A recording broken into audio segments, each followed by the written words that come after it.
Et bonjour tout le monde, salut Joe, salut Alexio. Oula, attendez, là c'est un petit peu fort, j'ai l'impression que ça sature. Ça a l'air mieux. Est-ce que vous me voyez bien? Est-ce que vous m'entendez bien? Est-ce que vous allez bien? Comment ça va les tacos en ce mercredi 21 mai? Est-ce que tout se passe bien de ton côté? Oui, à tout incroyable. Ce soir, je prends le temps, on vient de commencer, mais ce soir, sujet musique. Donc, je nous laisse un petit peu de fond musical. Hello, hello, Yola, comment allez-vous?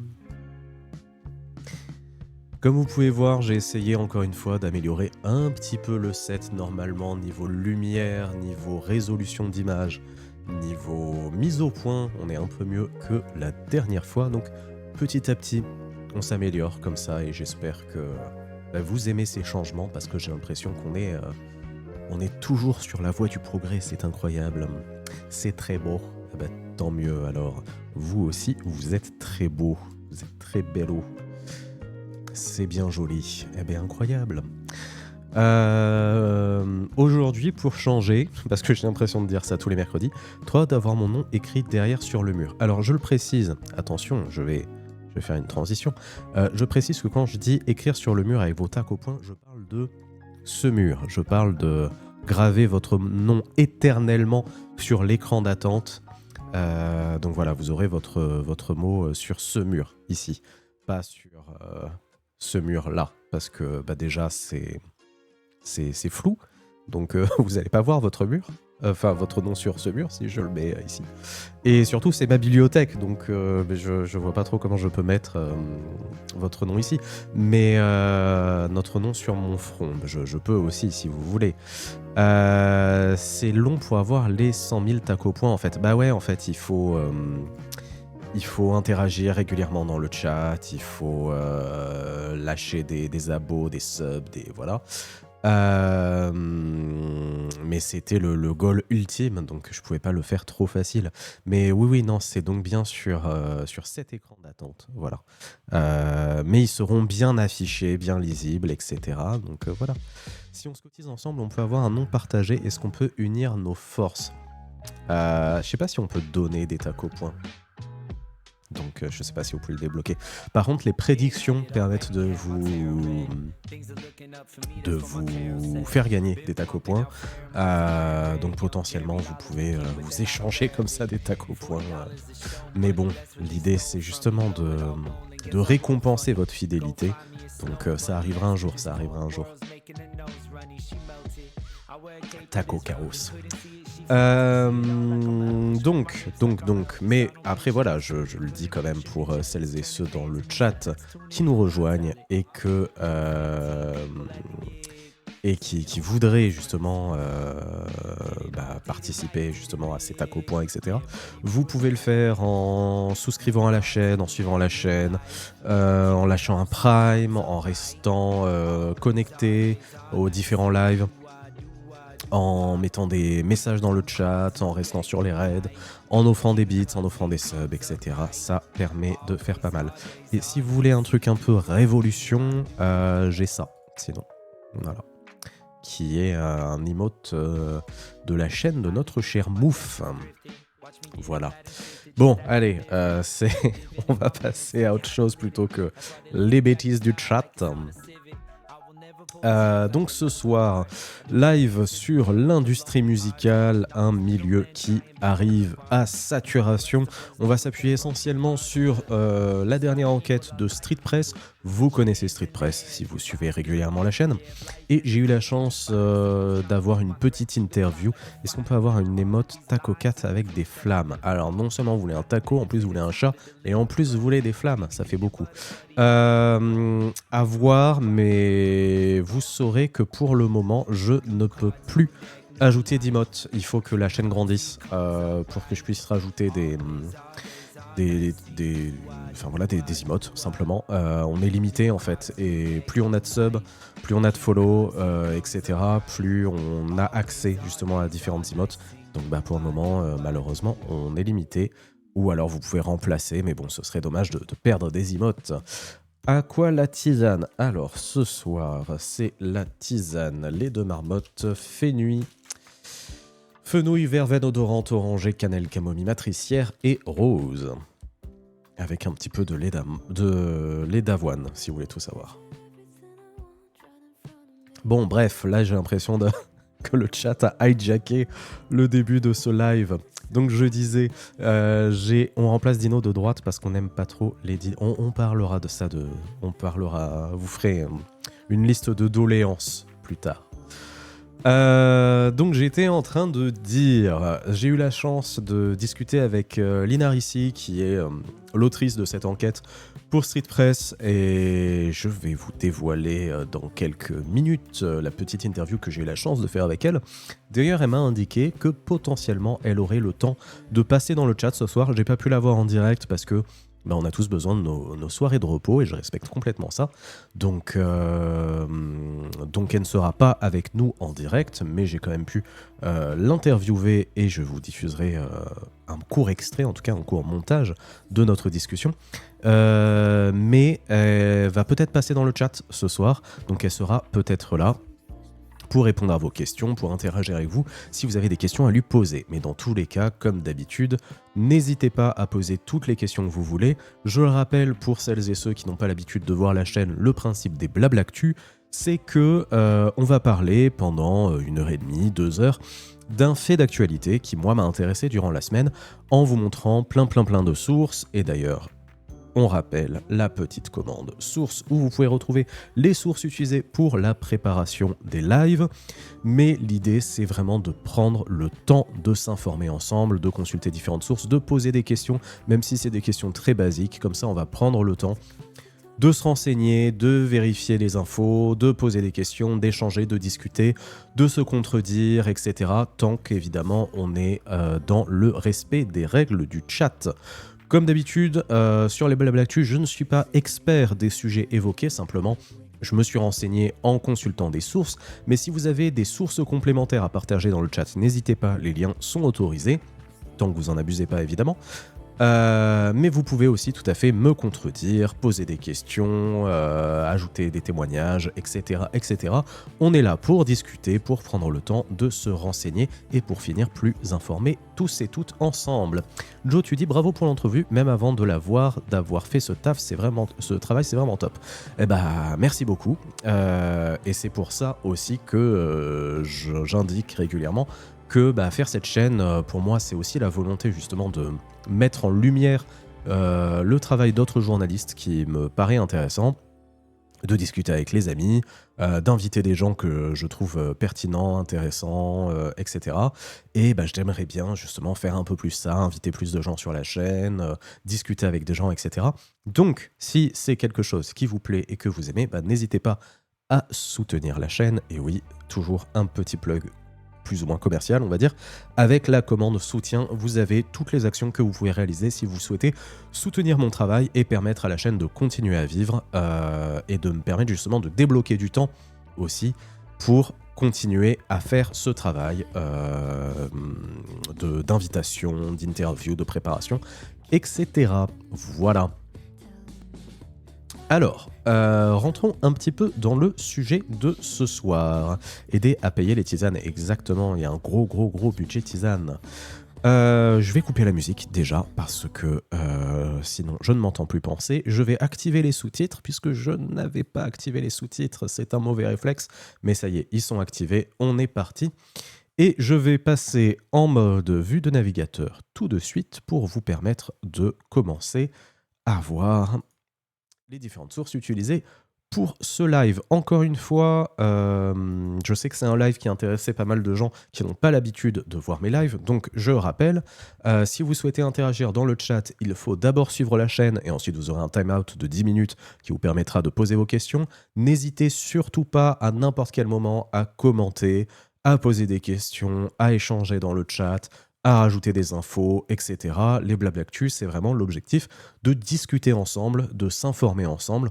Donc voilà, je ne suis pas là pour parler tout seul pendant 3 heures. Donc vraiment, n'hésitez pas. Alors, Sujet de ce soir, comme je le disais en introduction, on va s'intéresser principalement à la dernière enquête de Street Press et essayer d'élargir un peu plus le sujet par rapport à l'industrie musicale. Ce qui m'a donné envie, parce qu'à chaque fois qu'on fait un Blabla-Actu, j'essaie de vous expliquer pourquoi j'ai eu envie de parler spécifiquement de ce sujet. Peut-être que vous avez vu passer, si on a à peu près le même feed Instagram, et je sais que plusieurs personnes dans le chat ont partagé ces différents posts lors de la semaine, ce dernier post Instagram de Street Press. Alors je le rappelle, Street Press, média indépendant spécialisé dans l'étude notamment de l'extrême droite, on va pouvoir en reparler, en accès libre, gratuit. Donc si vous aimez le taf de Street Press, surtout, n'hésitez pas à les soutenir, que ce soit en likant leurs posts, en s'abonnant à leur page, etc. Mais surtout, allez lire leurs sujets, allez partager leurs sujets. Et si vous en avez la possibilité, n'hésitez pas à les aider aussi financièrement. On en a parlé la semaine dernière de l'importance de soutenir financièrement les médias indépendants. Donc surtout, si vous avez cette possibilité, n'hésitez pas.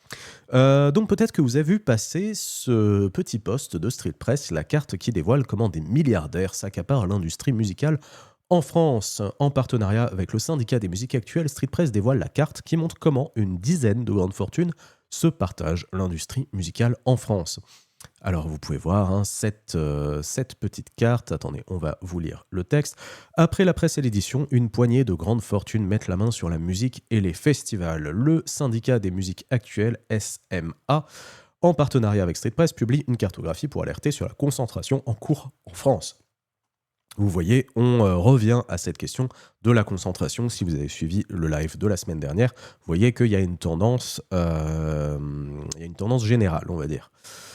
Alors voilà, vous voyez cette carte très très complète sur laquelle évidemment on va revenir. Et le deuxième post que vous avez peut-être vu passer, qui est en parallèle avec cette carte publiée, ces grandes fortunes, dont certaines d'extrême droite, qui possèdent l'industrie musicale en France.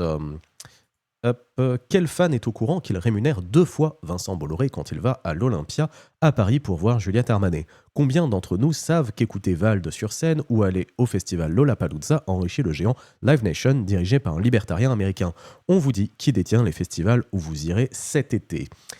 Avec Vivendi, il possède Universal Music Group, la première maison de disques mondiale, et plus de 50 labels de musique qui gèrent des noms tels que Booba, Kenji Girac ou Juliette Armanet.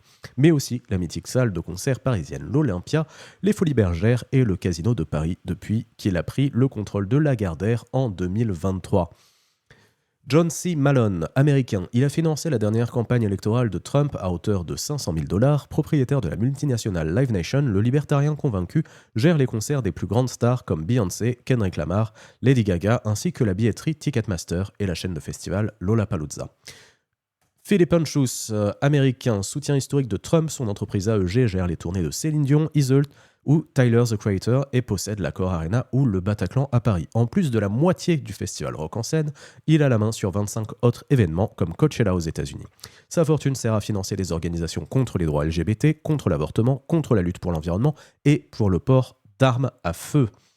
Mathieu Pigasse, patron de presse, notamment actionnaire du groupe Le Monde et qui se revendique de gauche, a la main sur les Eurocaines de Belfort, la route du rock en Bretagne, la moitié de Rock en scène, l'autre moitié appartenant au pro-Trump Philippe Anschutz et de nombreux labels. Marc Ladré de la Charrière, il est moins connu mais pas moins puissant, PDG de la boîte française Fimala qui détient 49% du festival belge Les Ardentes, plusieurs Zénith Arena ainsi que les shows d'artistes comme Angèle, SCH ou Stromae. Et ainsi de suite, il y en a plusieurs. On va voir ça dans un instant sur l'article. Ça, c'était le post que vous avez peut-être vu passer sur votre feed, parce que comme vous pouvez voir, plus de 12 000 likes, je l'ai beaucoup vu dans mon feed, et moi aussi, ça m'a interpellé, parce que justement, beaucoup de gens découvrent ça. Dans les commentaires, il y a plein de gens en fait qui ont complètement découvert que oui, il y a aussi une grosse concentration de quelques petites fortunes dans le secteur de la musique. Donc on revient aux mêmes discussions qu'on a eues la semaine dernière par rapport à la presse et à une autre discussion qu'il peut y avoir aussi sur le domaine de l'édition. C'est donc ce post qui vient illustrer une enquête à laquelle on va s'attarder pendant un moment lors de ce live. enquête qui est issue de la newsletter FAF, en 3 lettres, FAF comme vous pouvez voir, la newsletter mensuelle consacrée à l'extrême droite de Street Press. Et avant de pouvoir lire en détail cette enquête, ou ces enquêtes plutôt, cette enquête en 2 parties on va dire, justement je vais vous passer pendant quelques minutes l'échange que j'ai pu avoir avec son autrice, Lina Ricci, et ensuite on va pouvoir s'intéresser un petit peu à ces articles. Encore une fois, peut-être que Lina va passer dans le chat, peut-être qu'elle est déjà d'ailleurs dans le chat, mais qu'elle ne peut pas interagir puisqu'il y a un time-out de 10 minutes. Et de manière générale, le principe des Blablactu, c'est de poser le maximum de questions pour qu'on puisse y répondre. Donc si pendant l'interview, enfin en tout cas pendant la diffusion de cette interview en replay, vous avez des questions par rapport au sujet, par rapport au Blablactu de ce soir ou directement pour Lina, n'hésitez pas à les poser. Et au pire, si Lina n'a pas le temps de passer dans le chat ce soir, je pourrai toujours lui transmettre ces questions plus tard et on y répondra potentiellement dans un autre live. Donc c'est parti, c'est la première fois que je lance un PAD sur ma chaîne, donc on espère que rien ne va bugger. Je vous laisse en compagnie de Lina Ricci, autrice de cette enquête, et je vous dis à tout de suite. Bonjour à tous. Alors, du coup, moi, je suis Lina Ricci et je travaille chez Street Press depuis 2 ans et demi, 3 ans en tant que salariée. J'étais pigiste pendant longtemps avant. Et donc, Street Press, c'est un média qui est assez jeune, qui a 15 ans et qui est un petit peu arrivé à la période des pure players comme Mediapart, c'est-à-dire voilà, l'émergence de médias qui se créent uniquement en ligne. C'est un média indépendant, donc ça, c'est hyper important pour nous, et qui s'est spécialisé à la fois sur les violences policières et sur l'extrême droite, où il y a des infos exclusives sur l'extrême droite. La spécialité de Street Press, à la base, c'était de parler des groupuscules vraiment néo-nazis, royalistes, enfin, aller plus loin que le RN, parce qu'en fait, finalement, il y a des liens entre le Rassemblement national et ces groupuscules. Et notre spécialité chez Street Press, c'est de connaître ces groupuscules et donc en fait de pouvoir faire une veille et puis alerter sur les personnalités qui émergent et qui finalement vont peut-être se retrouver au Rassemblement national, dans les médias, etc. Bon, alors moi je suis pas fafologue comme on appelle ceux qui sont spécialisés sur l'extrême droite chez nous. Moi je suis plutôt sur les sujets monde du travail, discrimination, économie. Bon, et c'est un peu pour ça que j'ai travaillé sur cette sur cette newsletter FAF exceptionnellement. Parce que là, je ne sais pas si vous connaissez un petit peu les cartographies des médias qui ont été faits par le Monde Diplo. On en a parlé, Qui sont... alors en live, c'était la semaine dernière. La semaine dernière, on a Ok. fait un petit live sur la liberté de la presse et on a pu parler notamment de la carte en partenariat avec la Crimed, si je dis pas de bêtises. Ouais.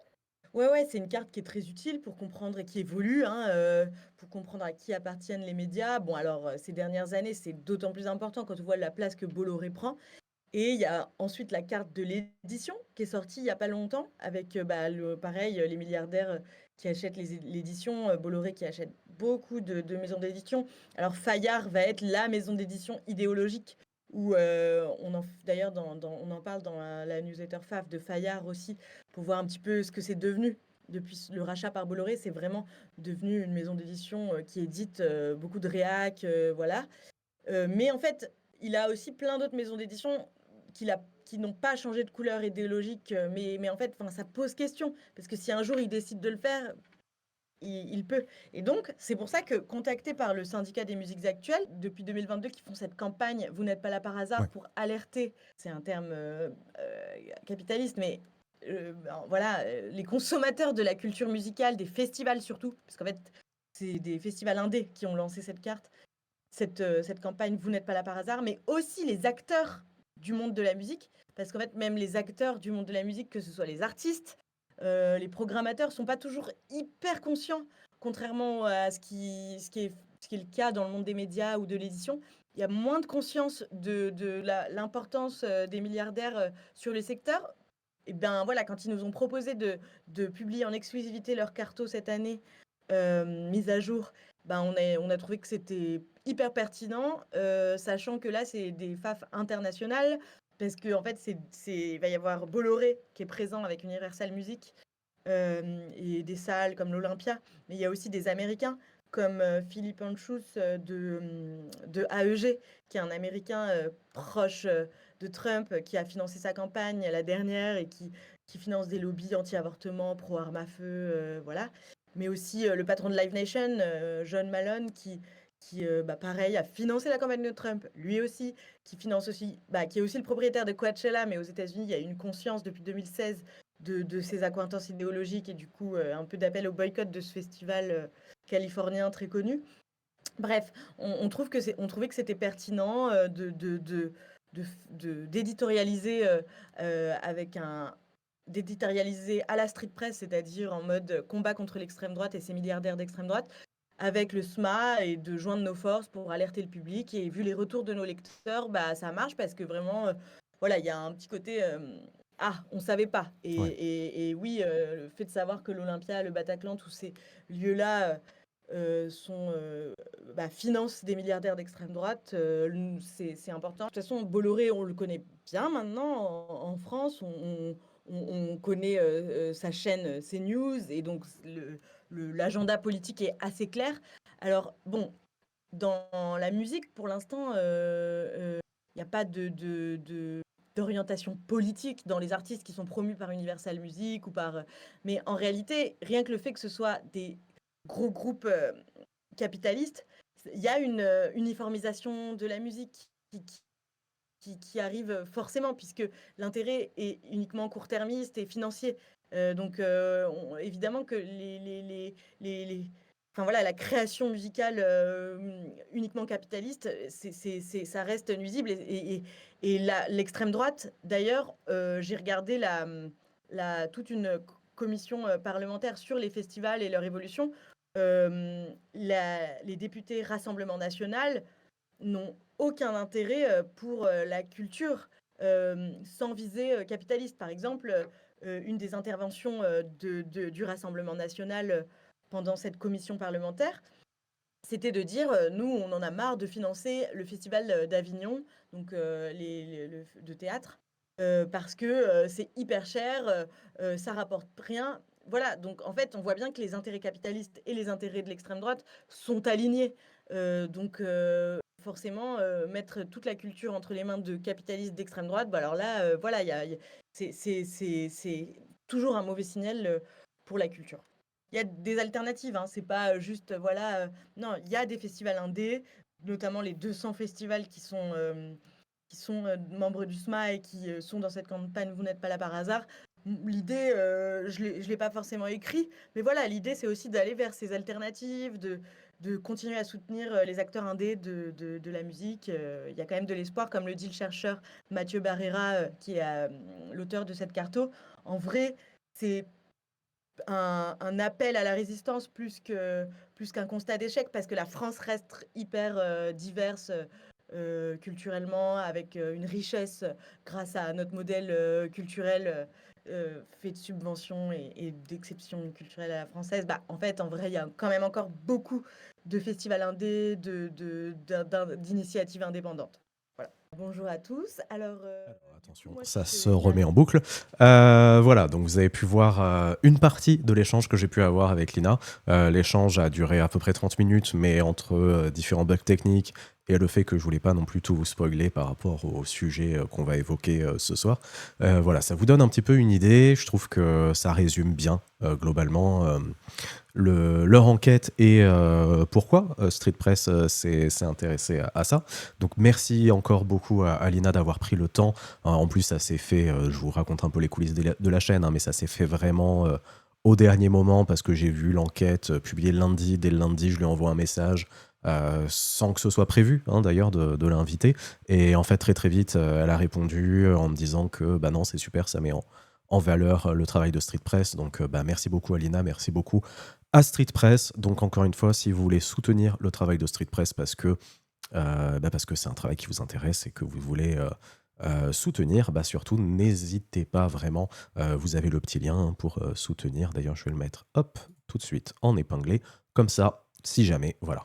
Alexo, tu dis, c'est vrai qu'à part Coachella, je ne savais pas du tout pour les autres festivals. Et bien justement, je vous propose d'aller tout de suite voir cette enquête et on va lire un petit peu tout ça et s'intéresser à cette carto. Alors la carto est très complète, elle est très intéressante, elle est bien faite. Après, je vous avoue que c'est pas la carto la plus lisible qui existe parce qu'il y a beaucoup d'infos, mais évidemment, je vous encourage à la voir plus longuement si ça vous intéresse de votre côté. Comme d'habitude, sur tous les lives, vous avez les sources disponibles avec la commande source. En tout cas, j'espère que... alors attendez, il faut que je passe sur le navigateur, voilà. En tout cas, j'espère que ce petit entretien avec Lina était assez clair et que vous avez pu apprendre des choses déjà. Et on va s'intéresser un petit peu, à cette enquête dans les détails. Évidemment, je ne vais pas tout vous lire, même si c'est un article disponible gratuitement en accès libre, parce que c'est le modèle de Street Press. Je vous laisserai quand même consulter un peu tout ça de votre côté. Mais on va quand même en voir une bonne partie, même si on a déjà pu faire l'intro avec l'entretien de Lina et le post Insta. Donc voilà, tout ça on l'a lu, c'était dans le post, mais on va s'intéresser, si vous voulez bien, un instant à cette carto. Alors, donc cartographie, encore une fois, qui est produite par le syndicat des musiques actuelles, qui, pour cette édition, a contacté Street Press pour la diffuser en exclusivité. Donc comme vous pouvez voir, le poids des 10 plus importants opérateurs privés dans la chaîne de valeur des musiques actuelles françaises. Comme vous pouvez voir, ils sont pas nombreux. On retrouve notamment la famille Arnaud, Arnaud Lagardère, Bolloré, Pigasse et Kretinsky qu'on voyait, et la famille Bellé aussi, qu'on retrouvait aussi sur notre cartographie des médias et titres de presse. Donc, comme vous pouvez voir, finalement, c'est des grands groupes, des grandes familles, des grands entrepreneurs qui sont absolument partout. D'ailleurs, vous pouvez voir, Bailey, le groupe La Dépêche, Vincent Bolloré, évidemment, Vivendi, Canal, etc. Lagardère, on connaît bien aussi. Et donc, comme vous pouvez voir, au-delà de ces diffuseurs, alors je vais vous montrer un petit peu la légende, on a les fondations médias, salles de grande capacité, Zénith Arena, billetterie, merchandising, production de concerts, management, festival, label, agence de pub, subvention et ou soutien, services de streaming et de diffusion, et comme vous pouvez voir, il y a énormément de labels, maisons de disques, médias, festivals, etc. qui appartiennent à ces 10 gros acteurs. Et comme disait Lina, en fait, pendant l'entretien, on a pu un petit peu le compléter lors de nos 30 minutes, c'est que en fait, il y a une sorte de cercle vertueux pour eux, pas forcément pour les consommateurs qui veulent pas les supporter, en fait, on va aller à un festival, donc leur donner de l'argent pour aller supporter un artiste, donc en lui redonnant de l'argent, en achetant du merchandising qui finalement va à la même boîte, pour finalement acheter des CD qui vont aussi à la même boîte. Donc en fait, tout l'argent va vers les mêmes acteurs, globalement. Yola, tu dis pour compléter quelque chose que les consommateurs ne savent pas forcément. L'industrie musicale est extrêmement lucrative. Le SNP estime plus d'1 milliard de chiffre d'affaires rien que pour la musique enregistrée en France en 2024. Donc ça ne comprend pas les concerts et festivals. Un CA en presque constante augmentation depuis 20 ans. Ça explique pourquoi les grands groupes s'intéressent de plus en plus à ce milieu. Alors justement, on va voir, et merci beaucoup pour ces infos, Yola, on va voir un petit peu dans cet article, finalement, qu'est-ce qui attire ces entrepreneurs, ces entreprises, ces groupes, etc. à investir. On peut voir en fait que tout n'est pas forcément hyper lucratif. Il y a une grosse part lucrative, évidemment, dans tout ça, mais il y a d'autres choses derrière, et notamment on va s'intéresser un petit peu au festival, puisque comme on peut voir en fait l'initiative Vous n'êtes pas là par hasard, lancée donc par le syndicat des musiques actuelles. C'est un collectif de festivals indépendants en fait qui a voulu faire ça pour montrer que de plus en plus de festivals indépendants sont fragilisés et sont mis en danger par cette concentration face à des grosses usines, mais que finalement il y a un petit retour en arrière de ces festivals pour se concentrer sur autre chose, et je ne divulgage pas tout, on va lire un petit peu l'article. Alors, allez, c'est parti, petite gorgée de tisane. Et encore une fois, si vous avez d'autres questions ou compléments d'information par rapport à ce qui a été dit ou ce qui va être dit, surtout, n'hésitez pas. La culture n'est pas une marchandise comme les autres, clame le SMA, dans son plaidoyer. C'est un peu comme le bio dans ce qu'on mange, on aime bien savoir d'où ça vient, comment c'est fabriqué et dans quelles conditions. C'est pareil pour un objet musical, le public devrait savoir s'il va dans un festival produit par une association à but non lucratif ou par un gros groupe privé, illustre le chercheur à l'origine de la cartographie Mathieu Barrera. Lisa Bélangeon, chargée de la filière festival au SMA, file la métaphore. Comme Leclerc et Auchan, dans l'agroalimentaire, les gérants contrôlent toute la chaîne de valeur. Donc c'est ce qu'on disait, c'est qu'il y a vraiment toute la chaîne de production qui est contrôlée finalement par le même groupe ou même famille, même entrepreneur, etc. Nous, les indés, on se retrouve toujours plus fragilisés parce qu'on n'a plus du tout la main sur les négociations des cachets. Hyper important cette question de la négociation des cachets, on va y revenir dans un instant. Or, pour celle qui est aussi directrice du Foin de la Rue, qui programme Fatboy Slim ou Hugo TSR l'été prochain en Mayenne, les gens font la différence entre un supermarché et un producteur local, mais ils ignorent que la plupart des festivals sont contrôlés par des milliardaires. Et ça, c'est ce que nous disait Lina, en fait, à la suite de la publication de leur enquête, et notamment sur les réseaux sociaux avec leur post, énormément de gens découvrent en fait qui se cache derrière les festivals notamment, au-delà de cette image en fait de festivals indépendants, montés par des associations culturelles, tout sympa, etc. Qui possède quoi? L'arrivée de Live Nation en France en 2007 marque le début d'un regain d'intérêt capitaliste pour la musique. Live, pardon. En une quinzaine d'années, quelques groupes privés se sont rués sur une industrie... Et salut Zoé, comment vas-tu? Se sont rués sur une industrie alors relativement épargnée. Aujourd'hui, 6 grandes fortunes ont fait main basse sur une grande partie du secteur musical. L'écosystème français est un oligopole à franges, selon le spécialiste Mathieu Barrera, qui synthétise: une minorité de grands opérateurs s'approprie la part de marché, tandis qu'une majorité de plus petites entreprises se partagent le reste. Donc c'est ce qu'on voyait en fait avec cette concentration. Alors je peux vous remontrer la carto très rapidement. C'est que voilà, c'est vraiment la très grande majorité du marché de la musique live est dominée par ces grands groupes, et finalement tous les indés qui sont très nombreux, on a des milliers de festivals en France et des centaines de festivals indépendants, mais qui finalement ne gardent que les miettes, on va dire. Avec Vivendi, Vincent Bolloré, encore lui, possède Universal Music Group, la première maison de disques mondiale, mais aussi la mythique salle parisienne de l'Olympia, et depuis sa prise de contrôle de Lagardère en 2023, les Folies Bergères et le Casino de Paris. Avec son groupe Combat, le patron de presse Mathieu Pigas a la main sur la route du rock en Bretagne, la moitié de Rock en Seine, ça on l'a déjà dit. Il préside également les Eurokéennes de Belfort, moins connu, mais ça on l'a dit. Hop, je vais passer. Parce que ça, c'est un rappel du post qu'on a déjà vu. Alors, assez intéressant, donc on m'a posé en sous-texte la question dans le chat, pourquoi finalement investir dedans? Est-ce que c'est juste une question lucrative? Pourquoi des entreprises à but lucratif ou des multinationales s'intéressent aux festivals qui sont finalement peu rentables? Les festivals, attention, parce que oui, la musique live, etc., mais les festivals sont pas tant rentables que ça finalement. Comme pour la presse, en détenir est un soft power pour des manias dont les fortunes viennent d'autres secteurs.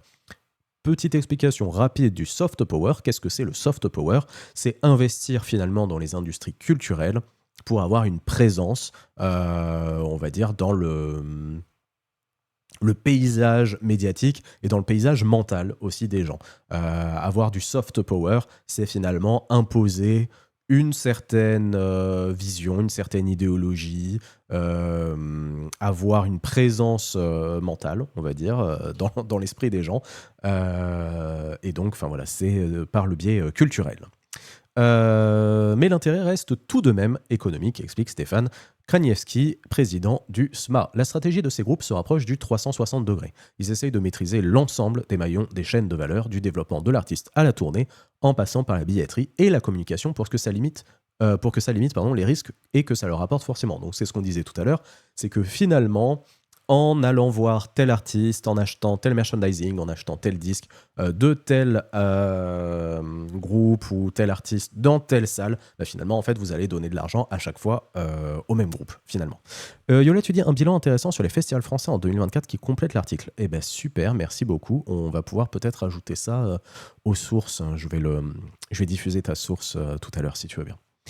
D'après Fred Roby, directeur du festival Hop Hop Hop et de la salle de concert Astrolabe à Orléans, ces groupes mettent en place une une diversification des revenus. Sur des événements comme Rock en scène, des marques installent des stands publicitaires, il y a du merchandising, la rediffusion du concert est vendue à une chaîne, etc. Donc c'est toute une usine en fait qui se crée avec toute une chaîne de production. Les géants profitent en outre de leur mainmise sur les billetteries en ligne. Ticketmaster, Ctickets, Billets Réduc, un quasi-monopole qui pose la question de leur capacité à augmenter artificiellement le prix des entrées des événements. Parce que en effet, si vous avez le contrôle des billets sur les événements que vous produisez dans les salles que vous produisez, qu'est-ce qui empêche potentiellement de dire il y a plus de places disponibles parce que voilà, donc achetez les places premium et donc on fait gonfler le prix parce que dans une situation monopolistique, forcément, on a le contrôle des valeurs. En 2022, aux États-Unis, le ministère de la Justice a poursuivi Ticketmaster et sa société mère Live Nation pour monopole illégal sur la vente des billets de concert. Vous avez peut-être suivi l'affaire Ticketmaster. C'était un gros scandale aux États-Unis. Voilà. Bon, je ne vais pas rentrer dans les détails de Ticketmaster, mais c'est assez intéressant en complément si jamais vous voulez vous y intéresser. Le SMA alerte aussi sur la collecte des données qui leur permettent d'affiner leur stratégie et d'ajuster leur programmation afin de concentrer davantage les publics et les capitaux. Mais leur stratagème ne fonctionne pas toujours. En 2022, Vivendi a créé le festival Inversion à Lyon avec des gros noms comme Orelsan, PNL, Stromae, les Black Eyed Peas. L'événement a été un échec cuisant. Il n'y a eu que la moitié des billets vendus. De quoi causer un déficit conséquent malgré une subvention de 500 000 € de la région Auvergne-Rhône-Alpes dirigée par Laurent Wauquiez, comme l'avait révélé Lyon Capital. On va revenir sur cette question des subventions qui est capitale dans ce sujet et notamment dans les problèmes induits par cette surconcentration. Mais on va en parler juste en bas. Yola, tu dis les prix dynamiques sur Ticketmaster, c'est une horreur. Oui, non, mais voilà, c'est tout le principe en fait de contrôler toute la chaîne. C'est que si on contrôle la salle, l'artiste, le label, comment on fait le merchandising et la plateforme pour avoir les tickets, forcément on peut se permettre tout et n'importe quoi, on va dire. Baisse des subventions. La plupart des festivals détenus par des grands groupes sont soutenus par des collectivités, souligne le chercheur Mathieu Barrera. Un cadeau aux plus riches qui s'explique par l'attitude de Live Nation, Vivendi ou Flimalak à se rendre indispensables et attractifs par leur réseau et leur force de frappe. Des choix politiques plus proches du marketing que de l'accès du public à la culture.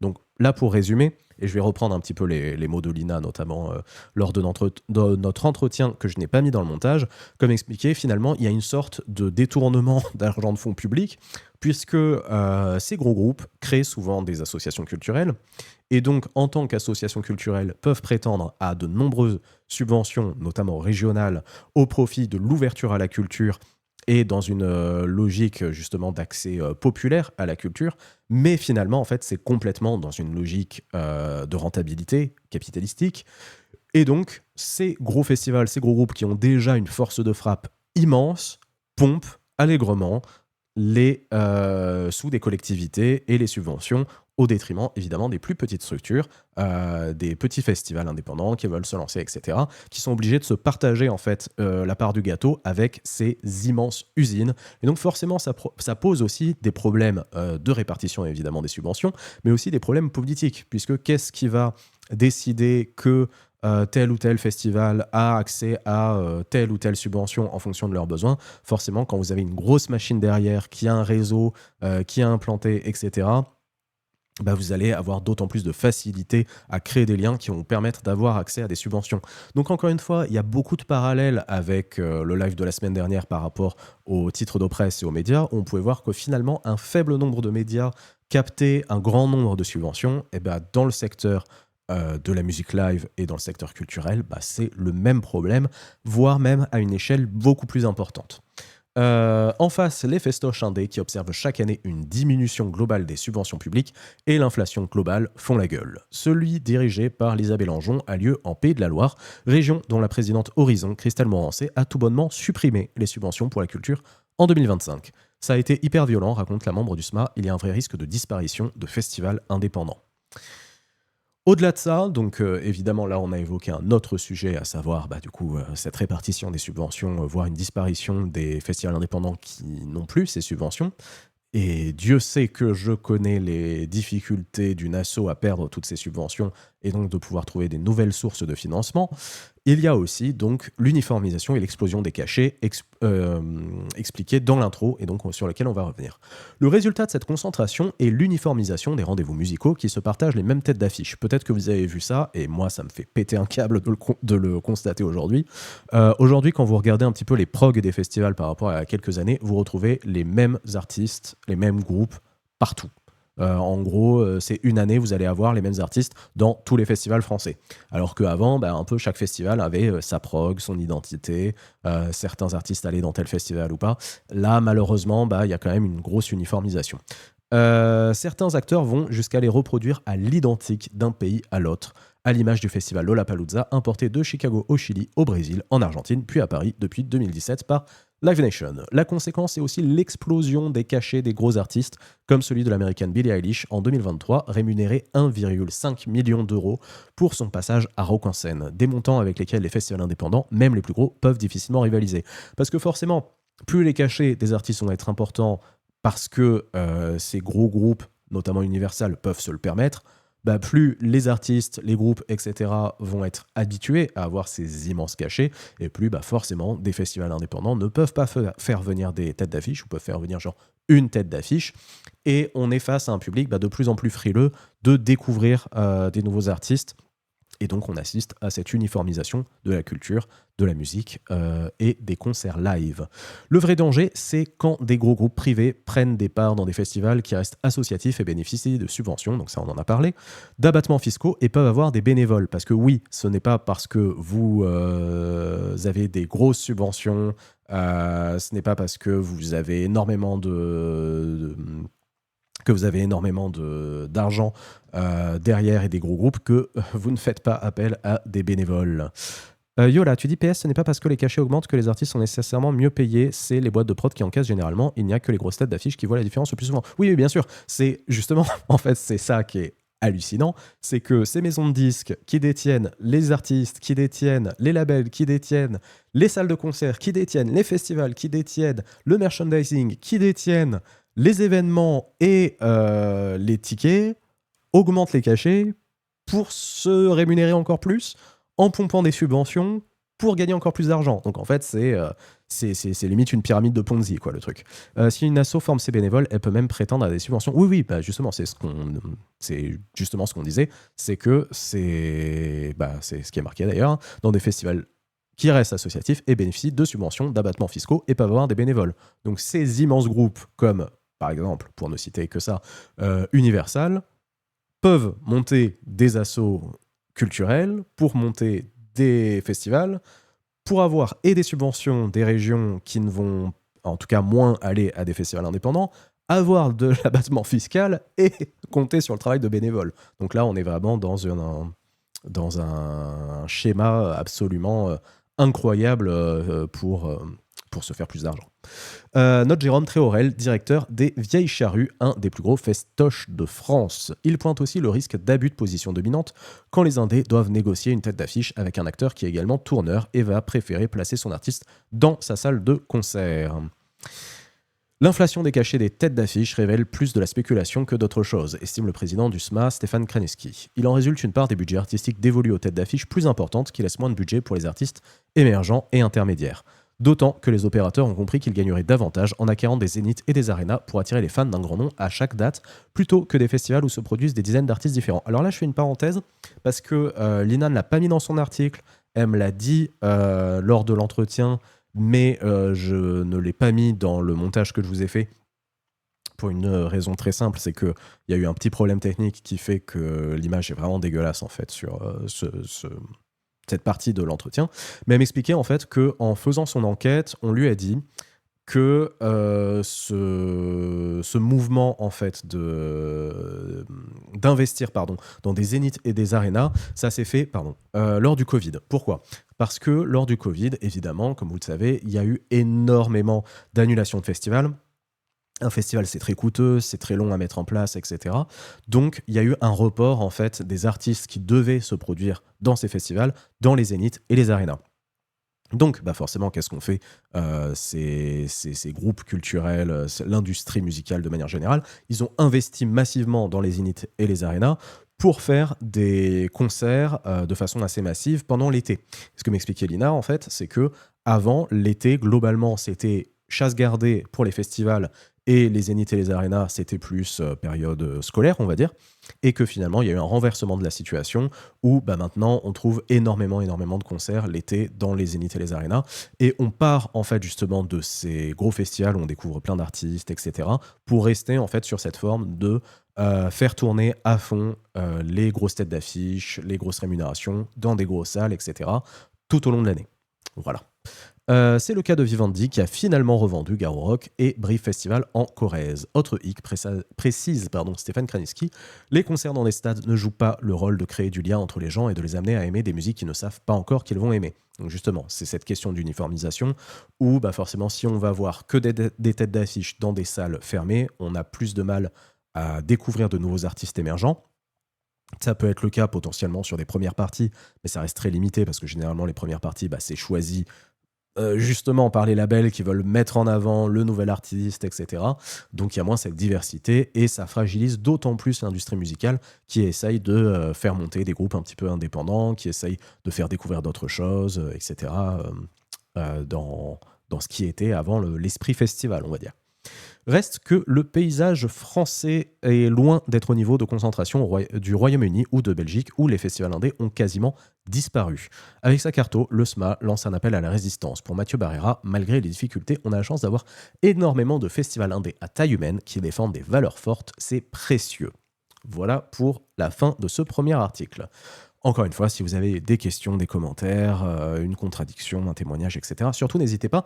Mais justement, on a une transition toute trouvée pour parler de la défense des valeurs fortes. C'est vrai que, de manière générale, quand on pense festival, musique, partage, etc., on a une image d'Épinal, on va dire, de valeurs, de partage, d'amour, etc. Il y a un peu ce côté Woodstock qui reste très présent dans l'esprit des gens.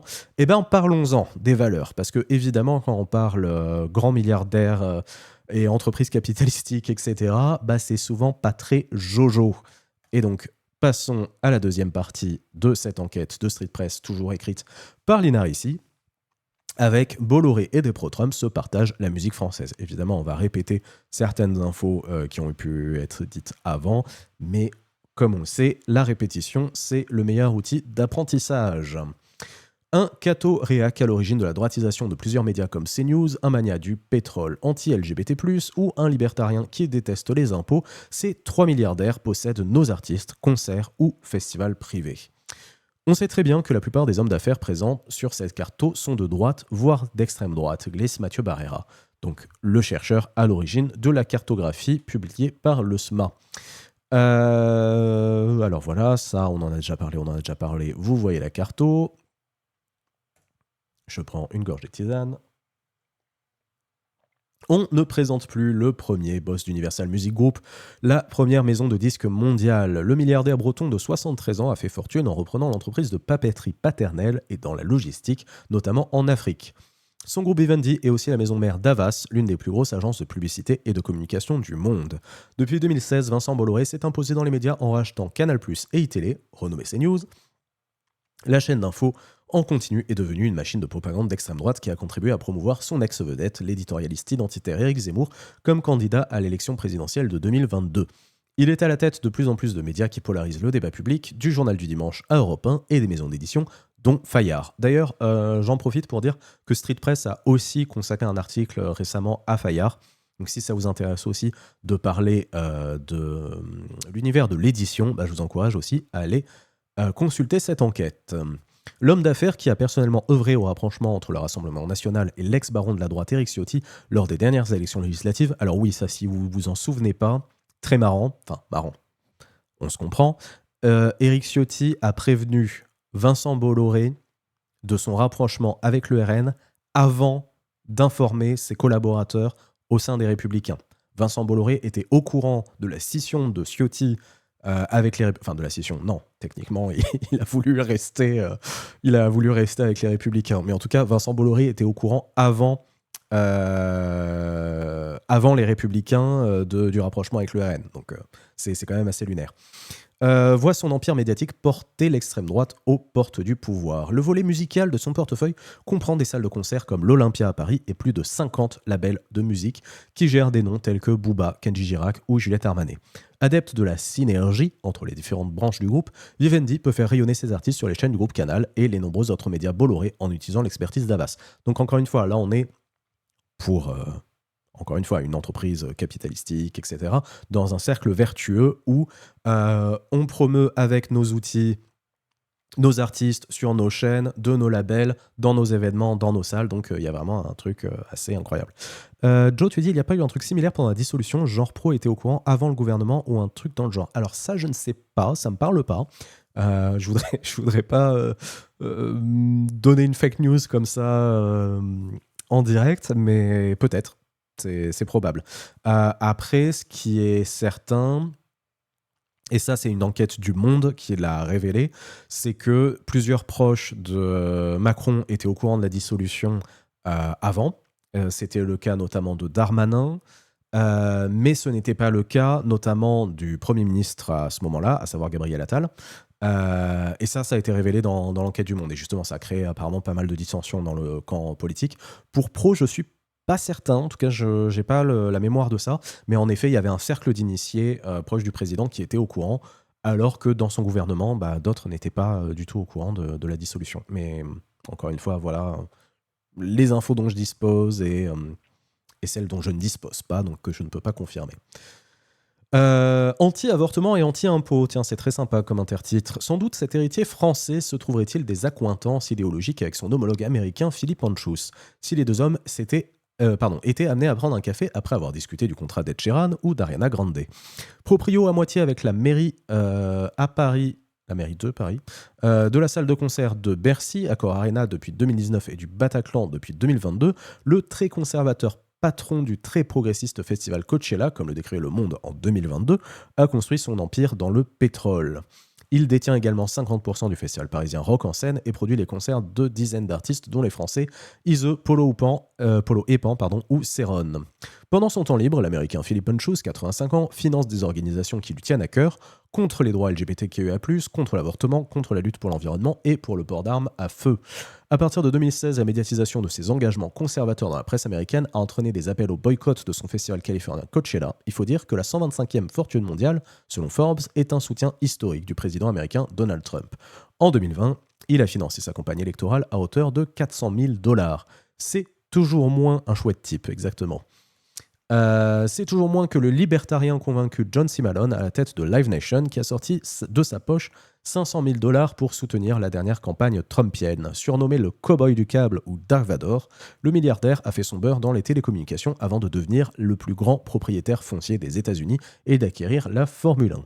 Ancien membre du conseil d'administration du géant du divertissement Warner Bros. Discovery, il en est désormais président émérite. Petit bonus, son talent pour ne pas payer de taxes sur ses délais forcerait l'admiration d'un patron de SFR, Patrick Drahi. Ça, c'est le petit tacle pour amener à l'enquête. Hop, tiens, je vous montre juste comme ça. Voilà, sur Patrick Drahi. Mais ce n'est pas le sujet de ce soir. Yola, j'espère sincèrement que le karma existe et se réalise. L'histoire nous montre que pas tant que ça. Pas vraiment. Si ces 3 milliardaires d'extrême droite n'ont pour l'instant pas d'intérêt économique à s'imposer politiquement au sein de leur entreprise culturelle, leur mainmise sur le secteur de la musique en France pose forcément question. Donc ça, c'est ce qu'on disait en fait tout à l'heure, et c'est ce que disait Lina notamment, c'est que jusqu'à présent, dans le secteur culturel, il n'y a pas forcément de projet idéologique. Mais, je vous lis quand même la conclusion, et après je vais apporter mon propre commentaire personnellement. Après les attentats du 11 septembre 2001 à New York, le groupe de John C. Malone avait été accusé de censure en refusant de diffuser des chansons potentiellement critiques de George Bush jusqu'à Imagine de John Lennon. Donc, quand bien même, en effet, il n'y a pas forcément de projet idéologique concret et explicite derrière, rien ne les empêche de changer de braquet à un moment, potentiellement, et potentiellement de déprogrammer des artistes qui ne correspondent plus aux valeurs de la maison de disques, des événements, etc. De diffuser des chansons potentiellement problématiques. Par exemple, et ça c'est ce que je disais à Lina, je ne vais pas forcément lui faire de la pub et citer son nom, mais un fameux rappeur qui diffuse aujourd'hui sur des réseaux d'extrême droite une chanson nazie, très clairement, qui pourraient potentiellement être soutenus par certains labels. Par exemple complètement pris au hasard. Donc forcément, même si à l'heure actuelle, il n'y a pas nécessairement de projet politique, rien ne les empêche de le faire à terme. Donc évidemment, ça pose énormément de questions, au-delà, évidemment, de poser la question de la concentration et des résultats sur les festivals indépendants. Voilà pour les enquêtes de Street Press. Évidemment, j'avais envie d'ouvrir un petit peu plus le sujet, parler donc industrie musicale, des problèmes dans l'industrie musicale aujourd'hui, et de vous donner plein d'autres sources. Mais encore une fois, je compte sur vous dans le chat. Si vous avez des questions, si vous voulez vous intéresser à tel ou tel sujet, surtout n'hésitez pas et on s'intéressera à ça ensemble. Nolib, salut à toi. Désolé, tu as un mot de retard. Et tu me donneras ton carnet à la fin de l'heure, s'il te plaît. Mais voilà en tout cas pour les articles de Street Press pour le moment, les articles de Linar ici, que je remercie encore pour son temps. Et on va ouvrir un petit peu tout ça. Déjà, j'avais envie de vous montrer, pour avoir une note un petit peu plus positive. On a parlé donc de l'initiative Vous n'êtes pas là par hasard, montée par donc, un ensemble de festivals indépendants, où vous pouvez retrouver en fait sur leur site directement, encore une fois, le lien vers leur site est dans les sources du live. Je rappelle, hop, la commande source. Donc dessus, vous pouvez retrouver un petit peu leur manifeste et surtout, ce qui est intéressant, c'est que vous pouvez trouver les coups de projecteur sur certains festivals indépendants qui continuent à exister en France, certaines initiatives. Vous pouvez suivre justement leur travail où ils ont contribué donc à créer aussi cette cartographie et à la mettre en valeur avec Street Press. Donc voilà, je vous encourage à vous intéresser un petit peu à tout ça, si ça vous intéresse. Merci de l'avoir épinglé, Alexio.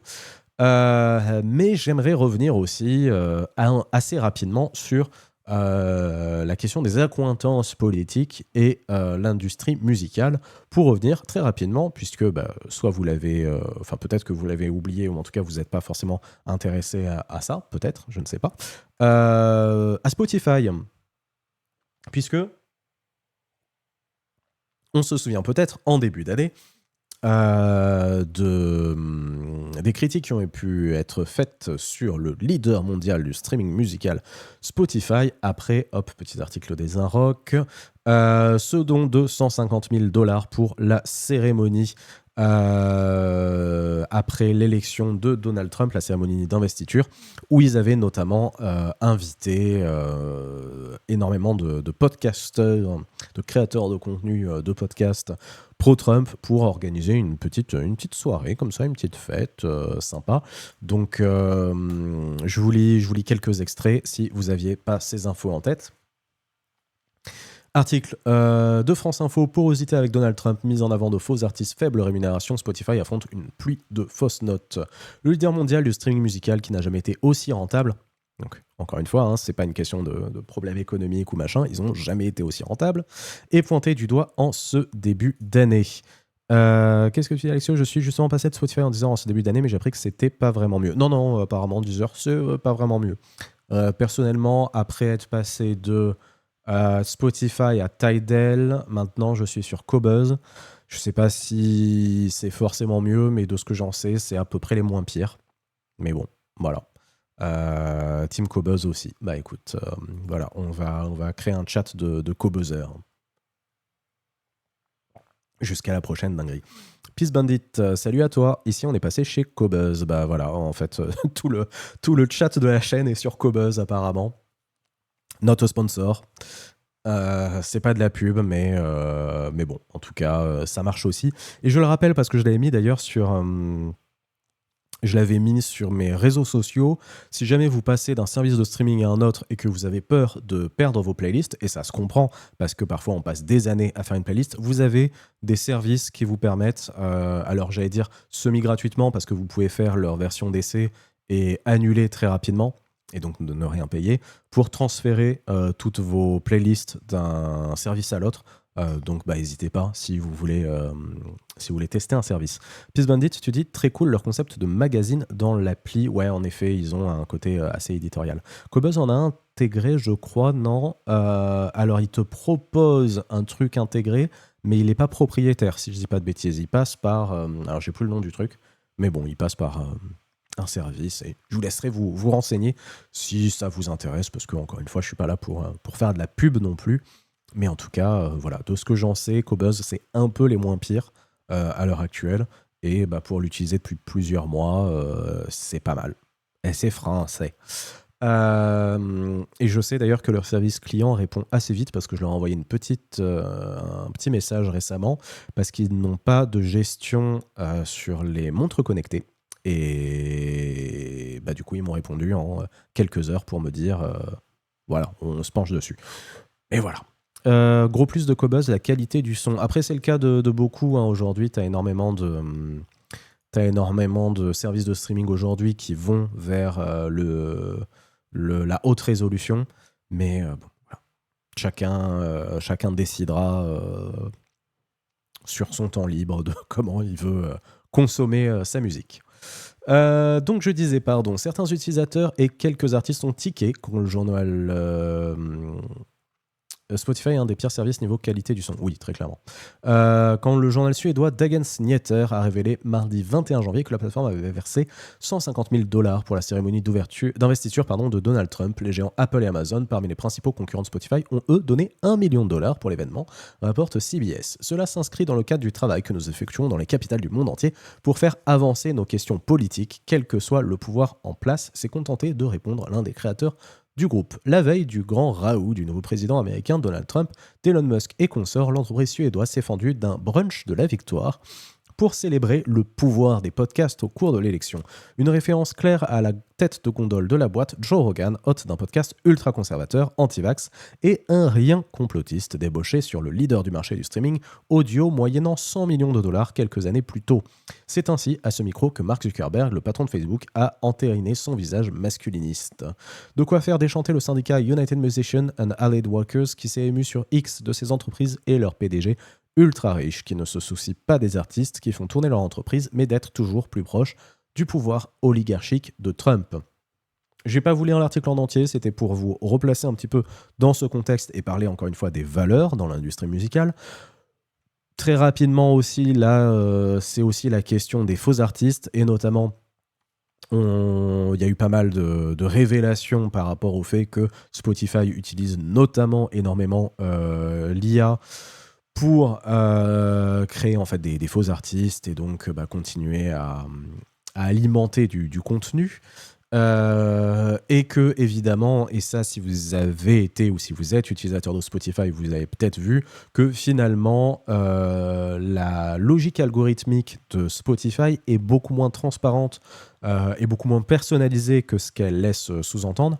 Et moi j'ai pu le constater parce que j'ai utilisé Spotify pendant des années. Finalement on a l'impression que c'est hyper personnalisé, que ça nous propose énormément de trucs, etc. Et en fait vous vous rendez compte que vous avez les mêmes artistes chez quasiment tous les utilisateurs qui sont mis en avant, et ça force énormément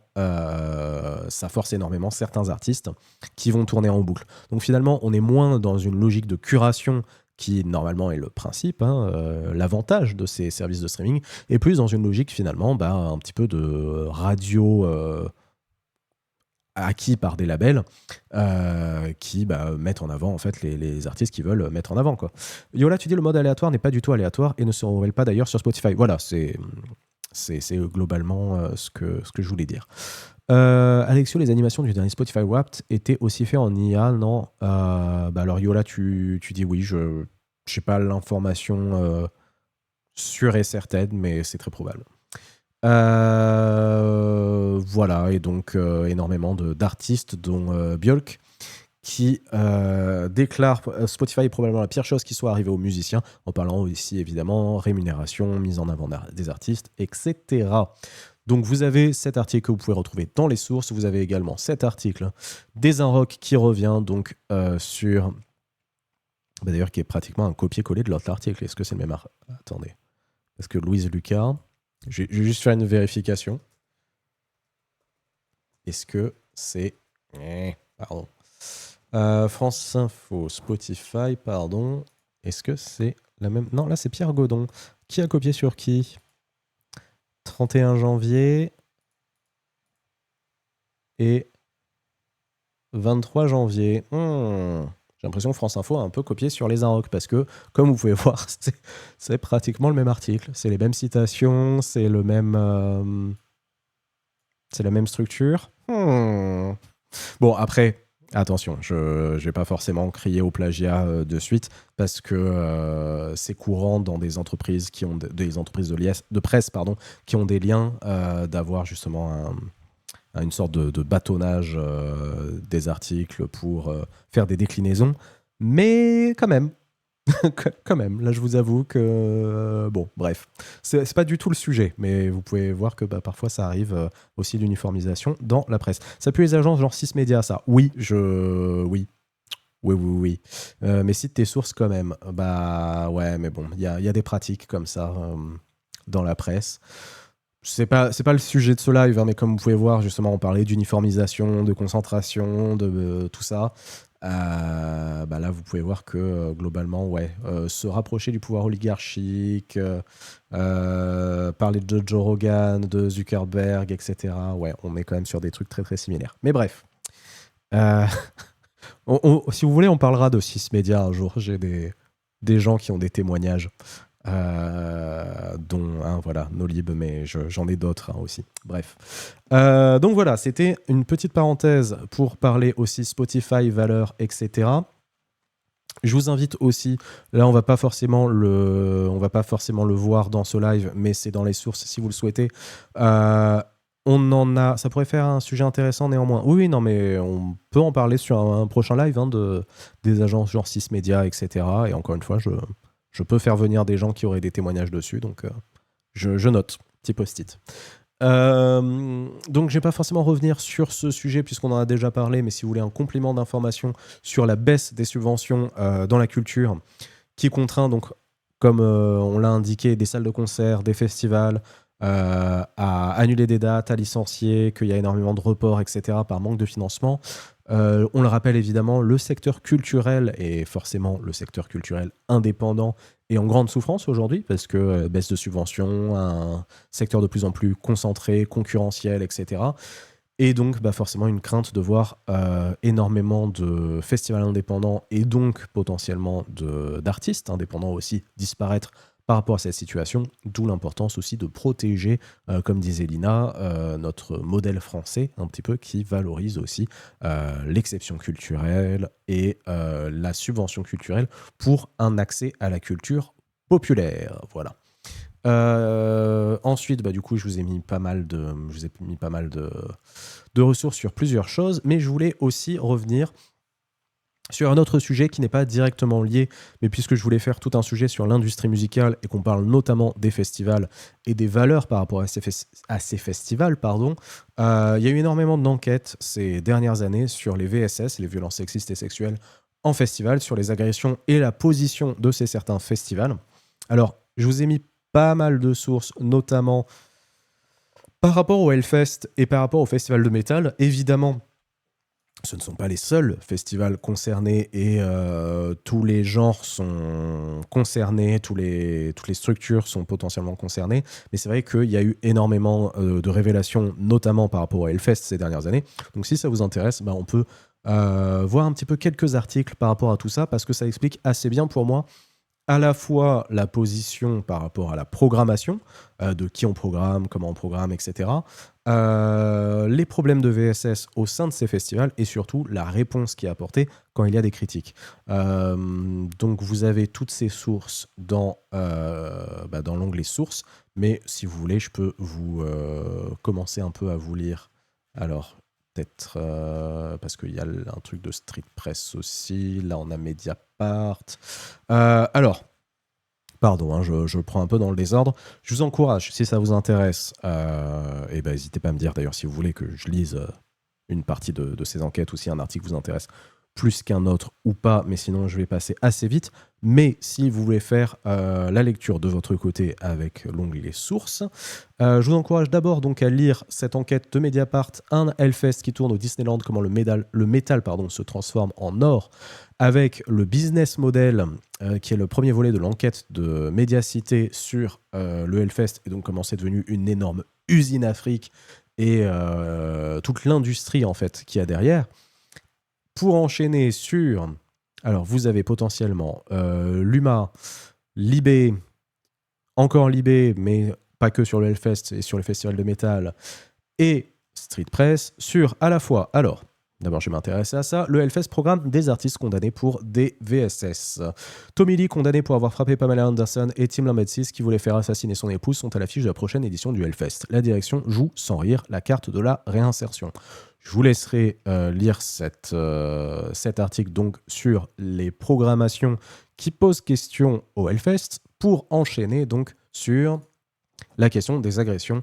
Alors non, pas ici, plutôt des agressions directement au festival. Il y a eu énormément de révélations sur le fait que le Hellfest notamment, mais encore une fois pas le seul, connaissait énormément de témoignages et de faits d'agressions sexuelles sur le festival qui ne sont pas bien prises en compte. Et donc, ce qui est assez intéressant, et je vous laisserai consulter cette enquête si ça vous intéresse, je vais juste vous lire ce qui n'est pas caché par le paywall. Enquête, violence sexuelle et sexiste au Hellfest, c'est purple washing à fond, mais il n'y a pas de vrai changement. Ces dernières années, les témoignages d'agressions sexuelles et sexistes survenus au festival de métal se multiplient. Les organisateurs de l'événement assurent s'occuper du problème et ont lancé un nouveau dispositif de prévention pour cette 17e édition qui se déroule jusqu'au dimanche 30 juin. Je précise que l'article a été publié le 28 juin 2024. Un énième coup de communication, estiment plusieurs femmes du staff. Welcome to the Infernopolis. La 17e non, pas la pub, pardon. 17e édition du Hellfest a commencé jeudi 27 juin à guichet fermé. À Clisson, en Loire-Atlantique, le plus grand festival de métal d'Europe accueille jusqu'à ce dimanche près de 250 000 personnes venues du monde entier. Une ville sortie de terre pendant 4 jours, avec de façon inéluctable son lot proportionnel d'incivilités, de délits, voire de crimes. Malgré les discours d'une partie des métalleux qui veulent encore croire à une bulle de pure bienveillance, ce festival n'est pas épargné par les témoignages de violences sexistes et sexuelles, VSS, qui se multiplient depuis plusieurs années. Après une décennie de déni, le Hellfest affirme être enfin à la hauteur du problème. Ce 21 juin, sur les réseaux sociaux, l'organisation a annoncé un nouveau dispositif de prévention d'écoute, le Hellcare, un pôle de 150 personnes avec des équipes de patrouille et 300 de permanence sur les 111 hectares du site, mais aussi une nouvelle application mobile de signalement géolocalisé et un numéro de téléphone dédié. Prise de conscience ou poudre aux yeux. Et on va s'arrêter là, puisque le paywall, mais si ça vous intéresse, je pourrais vous envoyer l'article de façon légale. Contactez-moi en DM sur les réseaux ou directement sur Twitch. Vous avez encore une fois plein d'enquêtes, dont Libé, dont Luma, etc., qui ont parlé de tout ça. Donc, évidemment, c'est un problème à prendre en compte et je vous encourage à aller vous renseigner si vous le souhaitez. Yola, je me permets une remarque, bien sûr. Les sensibilisations et prévention des VSS en festival sont de plus en plus mises en avant parce que c'est devenu une condition dans les 3/4 des dossiers de subvention depuis 3 ans, notamment pour les gros festivals. Mais évidemment, c'est pour ça que l'enquête parle notamment de purple washing.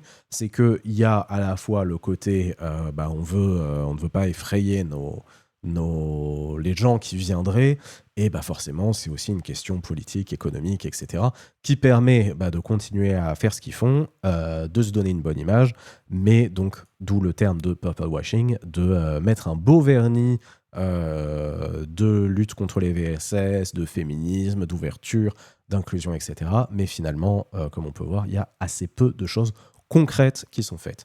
Mais on va quand même plus ou moins terminer sur une note positive, parce que j'arrive à peu près au bout des sources que je voulais vous montrer pour ce soir, avec cet article de Basta. Basta, pareil, média indépendant, sans publicité, en accès libre, donc je vous encourage aussi à consulter Basta si ça vous intéresse. La fête pour tout le monde, les festivals en lutte contre les VSS, publié le 11 octobre 2024. Depuis le mouvement MeToo, les dispositifs de prévention des violences sexistes et sexuelles se multiplient dans les festivals de musique. Malgré les obstacles, les savoir-faire se diffusent pour en faire des lieux sûrs pour tout le monde, avec donc des exemples d'associations, de réseaux, de concerts, de festivals, etc., sur la question de la prévention et donc certaines initiatives qui peuvent être faites. Donc si vous-même vous appartenez au milieu culturel, que vous avez envie de vous rapprocher de certains acteurs ou actrices et que vous voulez voir ce qui est déjà fait, je vous encourage fortement à consulter tout ça. Alors voilà, là c'est pas mal du tout. Il y a un petit rappel du violentomètre. Vous avez des associations, des dispositifs qui ont été mis en place sur lesquels vous pouvez vous renseigner. Mais comme on peut voir, forcément, on revient à la question du manque de moyens financiers. Des milliers d'euros investis sur des lives, mais pas sur des protocoles pour garantir la sécurité des publics. Et donc, on revient, attention, je fais des boucles, c'est incroyable, j'ai bien fait mon travail, à la question de pourquoi ça pose problème, cette concentration. Encore une fois, on peut voir qu'il y a énormément de conséquences derrière, parce que plus il y a concentration, plus les cachets augmentent, plus il y a, moins il y a de subventions pour les organismes indépendants qui veulent potentiellement avoir des sous pour payer les gens, pas compter que sur le bénévolat, pour rémunérer correctement les artistes, et notamment les artistes indépendants, et investir potentiellement sur la sécurité, sont obligés d'investir finalement de plus en plus pour payer potentiellement des têtes d'affiche et faire venir du monde au risque de disparaître avec peu de subventions, et finalement, on n'a pas les moyens, parce que on revient à cette question de on se partage des miettes à cause de cette concentration. Donc on peut voir que finalement, derrière un sujet qui peut sembler assez anodin, on va dire, de se dire oui, il y a des grosses entreprises, des gens riches qui détiennent les gros labels. Qu'est-ce que ça change finalement ?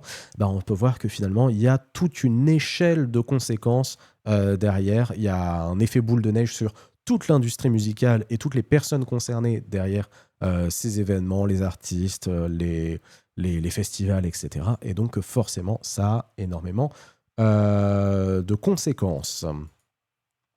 Voilà. Donc, je vous encourage encore une fois à lire tout ça. Vous avez aussi un article un peu similaire de Rue 89 Strasbourg sur ces événements festifs alsaciens s'arment contre les violences sexistes et sexuelles.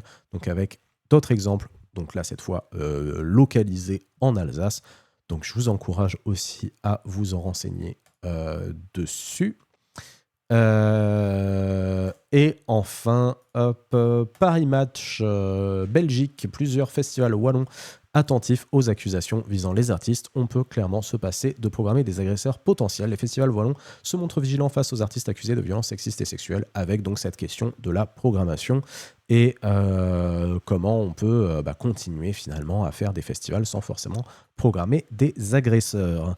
Yola, tu dis les dispositifs de prévention en festival coûtent cher, donc rien n'est anodin. Oui, alors déjà les dispositifs en eux-mêmes, parce que potentiellement ça met en place des signalétiques, des outils, etc. Mais forcément aussi des gens, et on ne peut pas toujours compter que sur le bénévolat. Donc forcément ça parle aussi de rémunération et donc de capter l'argent qu'il y a derrière. J'ai l'impression que j'ai fait très très vite et que j'ai parlé très vite et que j'ai exploré des choses un peu de façon superficielle, mais finalement j'ai l'impression que j'ai parlé à peu près de tous les sujets que je voulais évoquer avec vous en vous montrant la plupart des sources évoquées et que finalement on a quand même une bonne idée de tout ça.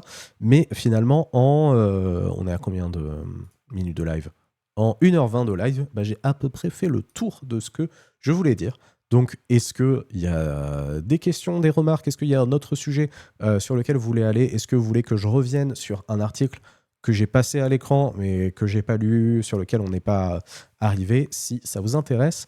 Yola, je viens de voir qu'une asso de prévention VSS en festival que je connais est portée par Mars Attack, festival facilité par Live Nation. Ils sont vraiment sur tous les fronts, ils ont considéré tous les angles, comme tu l'as dit. Oui, non, mais en effet, pour des entreprises, pour des structures telles que Live Nation, pour ne citer que cette structure, ça fait sens, en fait, d'être sur tous les fronts et de potentiellement justement se dire engagé, de mettre en place ce genre de dispositif, parce que de toute façon, dans une logique de rentabilité, ça ne peut que leur faire du bien. Après, voilà, il faut voir, est-ce que les choses sont vraiment portées derrière ? Est-ce que les sous sont mis sur les bons postes, etc. Après, voilà, on ne va pas reprocher à une grosse entreprise capitalistique d'investir dans des bons outils si c'est fait de façon efficace et honnête et sincère. Après, évidemment, on a tout le reste des problèmes qui s'ajoutent à ça derrière. Donc oui, pardon, je disais, est-ce que vous avez d'autres questions, d'autres points sur lesquels vous voulez revenir, ou des sources sur lesquelles j'ai passé peut-être un petit peu rapidement ? Sinon, bah écoutez, ça va être un live assez court, mais c'est pas forcément gênant parce que j'ai l'impression que on a quand même évoqué pas mal de choses. Est-ce que vous avez appris des choses déjà? Est-ce que ça vous a intéressé? Voilà, c'est toujours la question aussi que je pose dans les Blabla Actu. Est-ce que finalement vous êtes plus informé, court mais intense? Bah après, par rapport à tous les sujets qu'on peut évoquer sur le Black Tube, finalement, c'est pas le plus intense. Il y a évidemment des sujets très sérieux qui sont abordés, hein, mais c'est vrai que finalement, ça reste assez léger pour un Blablactu. Moi, ce que j'aimerais peut-être voir, c'est si je reviens sur Vous n'êtes pas là par hasard, voir un peu s'il y a la liste des festivals indépendants et non lucratifs. Les festivals, comme ça on se fait une petite liste peut-être. Voilà, bah regardez, je vous repasse en écran de navigateur. Si vous le souhaitez, sur Vous n'êtes pas là par hasard, donc qui est l'initiative par les festivals adhérents du syndicat des musiques actuelles qui sont dans vos sources et qui ont aidé à faire la cartographie diffusée donc, dans l'enquête de Street Press, bah, vous avez une carte des festivals qui participent à la campagne Vous n'êtes pas là par hasard, donc festival indépendant et non lucratif en France, carte interactive, donc vous pouvez, si vous le souhaitez, consulter un petit peu les festivals. Est-ce que dans le chat, vous voulez consulter une région en particulier pour voir un petit peu les festivals indépendants dans ta région? Bah écoutez, moi je vais voir dans ma région, hein, déjà. Qu'est-ce qu'il y a? Festival des Hauts-de-Garonne, Flora, Clermont, Bassin, Senon, Bordeaux, Rocher de Palmer, rue Aristide, Briand, Senon, donc Festival des Hauts-de-Garonne avec le Rocher de Palmer. Et Jardin Sonore, Parc Chanteclair, Talence, Rock et Chanson. Le Nord-Est, qu'est-ce qui se passe au Nord-Est? Dans quel coin spécifiquement du Nord-Est? Je peux partager le lien. Alors oui, je peux partager le lien. Après, tous les liens sont dans les sources. Donc vous les avez de toute façon avec la commande source dans le Drive. Mais vous l'avez dans le chat si vous voulez. Un coin particulier dans le Nord-Est, Joe? Entre Lille et Strasbourg, vers le Luxembourg. Alors, bah, si on regarde du côté de Nancy, par exemple, alors on a Bon Moment, le festival Bon Moment, voilà. On a le Jardin du Michel, du 2 au 4 juin. Ah oui, par contre, date de l'édition 2023. Je ne sais pas à quel point elle est bien à jour. On a Cabaret Vert à Charleville-Mézières, du 17 au 20 août. Si on remonte... ou si on va vers hop. Vous avez le Wikelele à Vitry-le-François. Vous avez Féminista à Châlons-en-Champagne. Vous avez la Poule des Champs à Auberive. Allez, le Cabaret Vert, c'est incroyable comme festival. Ok. Le Charabia Festival à Reims du 20 novembre au 2 décembre. Vous avez hop, le Magnific Society à Reims du 23 au 25 juin. Si on remonte, les Nuits Secrètes à Aulnoy-Emery du 21 au 23 juillet. Jolly Jazz en Avenois à Maubeuge. Et je remonte.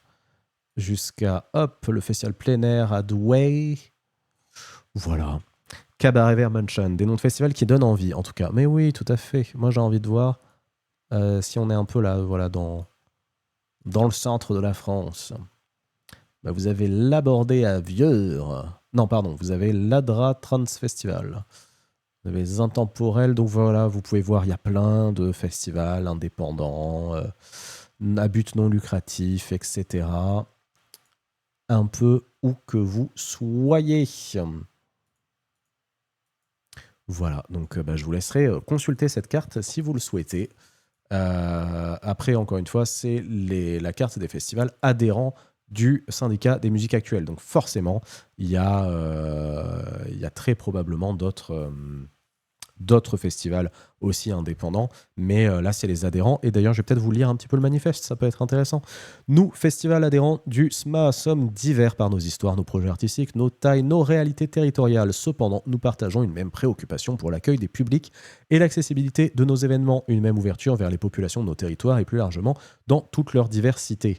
Nous partageons les mêmes valeurs de partage, de citoyenneté, de fraternité. Nous œuvrons à l'émergence, à la découverte et au renouvellement des formes artistiques et des esthétiques en privilégiant la coopération et la solidarité et en agissant avec responsabilité vis-à-vis de notre écosystème musical local, régional et national. Nous agissons à notre échelle sur les grands enjeux sociaux et sociétaux actuels en développant des actions culturelles et éducatives bien au-delà de la seule période du festival, en mettant en œuvre des politiques de prévention et de réduction des risques dans leur globalité, en nous saisissant de problématiques fortes comme celle de la lutte contre le harcèlement et les violences sexistes et sexuelles ou contre toutes les formes de discrimination qui n'ont pas leur place sur nos événements. Pleinement conscients de l'urgence environnementale, nous questionnons notre impact et veillons à le limiter au maximum, mais aussi à faire de nos festivals des espaces de sensibilisation, de valorisation, de débat, de proposition. Nous sommes particulièrement attentifs à notre environnement local et veillons à nous inscrire durablement dans le tissu culturel, associatif, social et économique dans nos territoires respectifs en favorisant les circuits courts, l'emploi et l'insertion des populations locales, le bénévolat. Indépendants et autonomes dans la conduite de nos projets artistiques et culturels, nous défendons un modèle de gestion désintéressée et de non-lucrativité inscrit dans les valeurs de l'économie sociale et solidaire. Ça a l'air très beau, dit comme ça. Yola, tu dis ça a l'air à peu près à jour. Je viens de vérifier si 2-3 festivals indépendants qui ont récemment annoncé qu'ils s'arrêtent ne sont pas listés. Ok.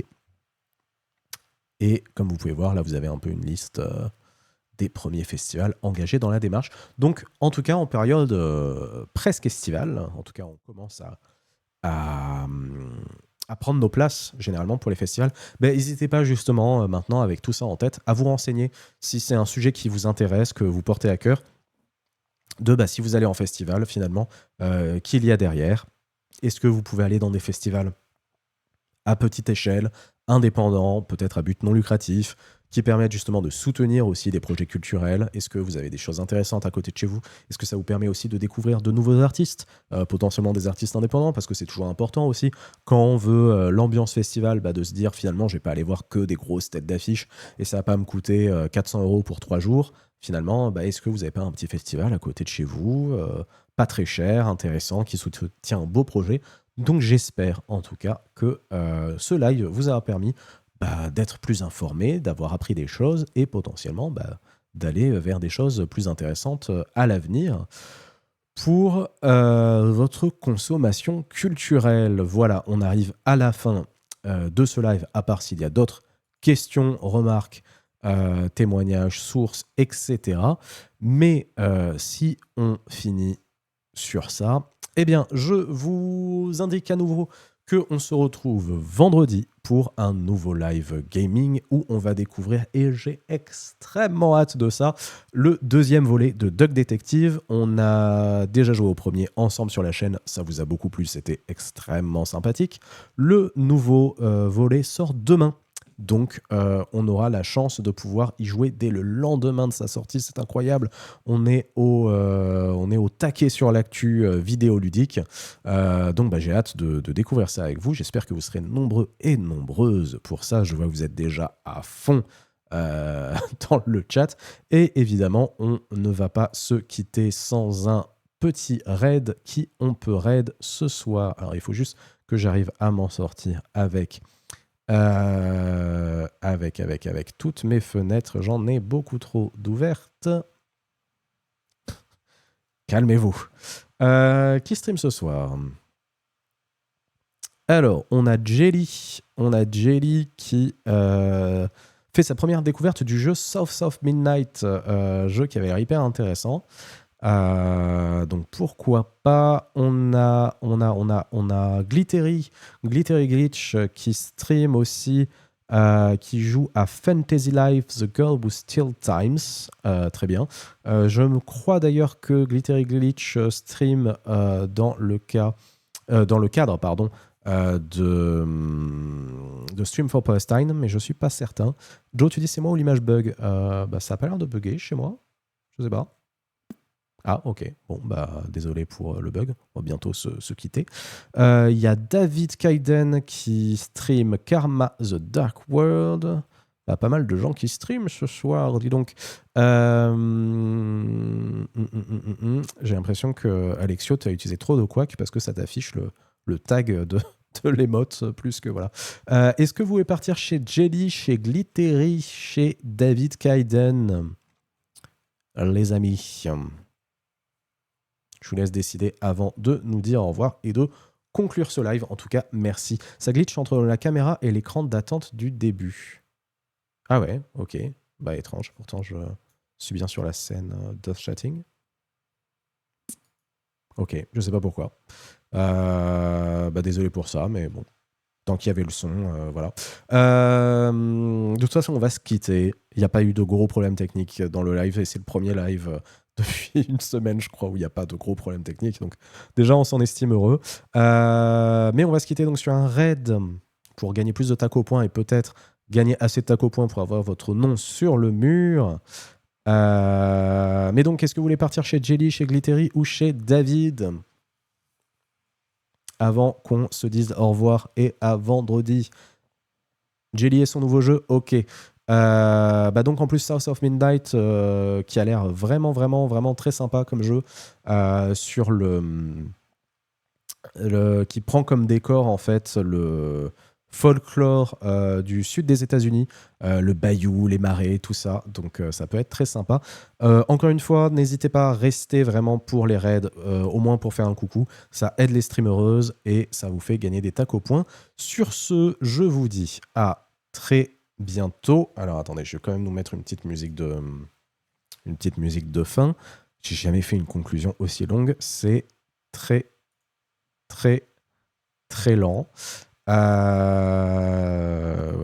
Hop, je pédale dans la semoule pour, voilà, hop, vous mettre, voilà, une petite musique de fin, lancer le raid, j'ai perdu ma fenêtre. Pourquoi j'ai perdu ma fenêtre? Non. Allez, on va s'en sortir.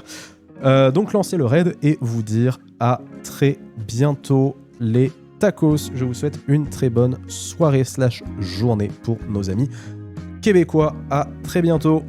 À plus.